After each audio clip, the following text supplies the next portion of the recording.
Nouvelle journée, nouvelle étape. Nicolas part en Espagne superviser la fabrication de la piscine de Claude et Claudette. Je quitte le sud de la France, direction l'Espagne pour rejoindre l'usine de fabrication. On a toujours un superbe accueil et on va pouvoir suivre un petit peu la construction des piscines. Après 4 heures de route, Nicolas arrive à Banyoles, petit village à 1 heure de Barcelone. C'est dans cette immense usine espagnole réputée internationalement pour la fabrication de piscines en coque moulée. Aujourd'hui, particulièrement, je viens suivre la fabrication de la piscine coque de Claude et Claudette. C'est Xavi, le directeur de l'usine, qui accueille Nicolas. Hola Xavi. Hola. Hola Nico. Tu vas bien? Sí. Ça va? Super. Pour commencer, il faut apporter le moule, qui correspond aux dimensions exactes de la piscine de Claude et Claudette. Chaque étape de la fabrication se déroule dans un atelier dédié. Les techniciens appliquent un cirage sur la coque. Aucune impureté ne doit être laissée. C'est un travail très minutieux. Cela permettra aussi de faciliter le démoulage. Les équipes mettent des combinaisons de protection pour l'application de la peinture gel. Ils portent obligatoirement des masques pour se protéger de l'odeur forte de la peinture et des vapeurs toxiques.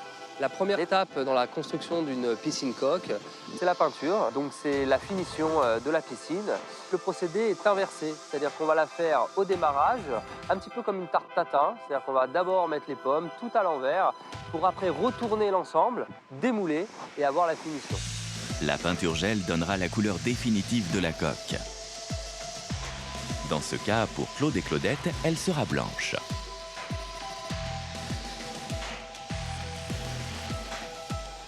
Après 24 heures, la peinture est enfin sèche.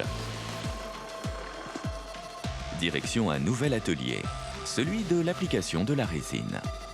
Une fois que la peinture est sèche, on va utiliser une résine très qualitative qui va rendre la piscine complètement imputrescible.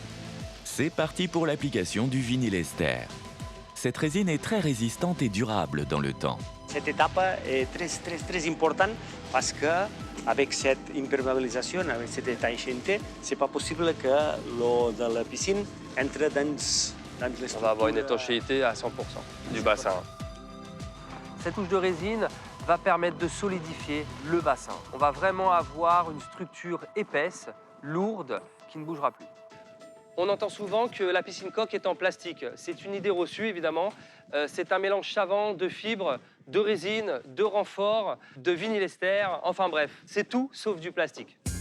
Donc, vous n'allez pas sortir. C'est la piscine de Claude et Claudette? Oui, c'est Ah, ça. superbe. C'est ça, c'est la Superbe. Xelida. Oui. Ah, génial, ah oui.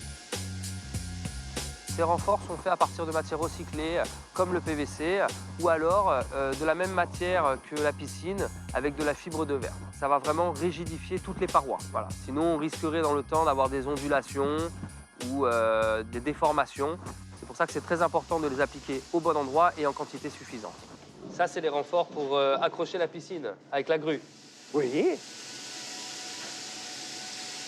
Cette machine va envoyer un fil de fibre de verre qui est coupé, mélangé avec de la résine. Donc on l'envoie en masse sur le bassin et une personne va passer derrière avec un petit rouleau pour enlever tout phénomène de bulle d'air et bien compresser et plaquer la fibre de verre sur la piscine. Il faut savoir qu'en quantité, sur une piscine de 10 mètres carrés, résine et fibre va alourdir à peu près le bassin de 280 kg.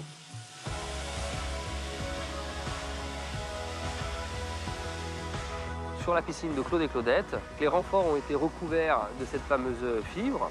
Il faut faire vraiment attention parce que la fibre est venue très piquante, hein, comme des aiguilles. Il faut faire attention et bien la caresser dans la sens du poil, sinon ça peut piquer fort.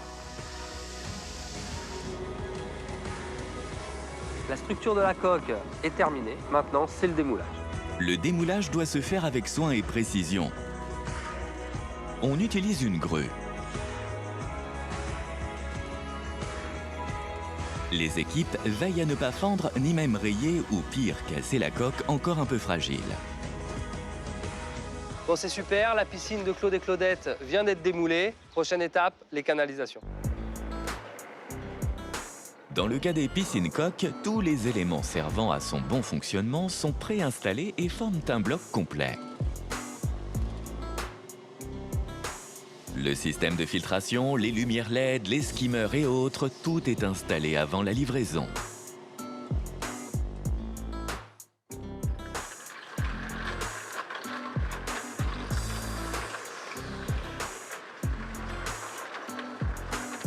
On va venir installer toutes les pièces utiles à la filtration, mais aussi tous les équipements que le client a commandés. On aura les skimmers, les refoulements, les spots et bien d'autres options. Une fois que les canalisations ont été installées sur le bassin, il reste une dernière étape qui est très importante. On va venir projeter de la résine et de la fibre. Celle-ci va permettre de solidariser les canalisations de la piscine et de créer un monobloc qui ne bougera plus. Dernière étape, la vérification. Un technicien est chargé d'inspecter à la loupe la moindre imperfection. La piscine a passé tous les tests. Elle est enfin prête pour la livraison. Direction les Alpes-Maritimes, un voyage de 543 km. La piscine va partir pour arriver demain dans les Alpes-Maritimes.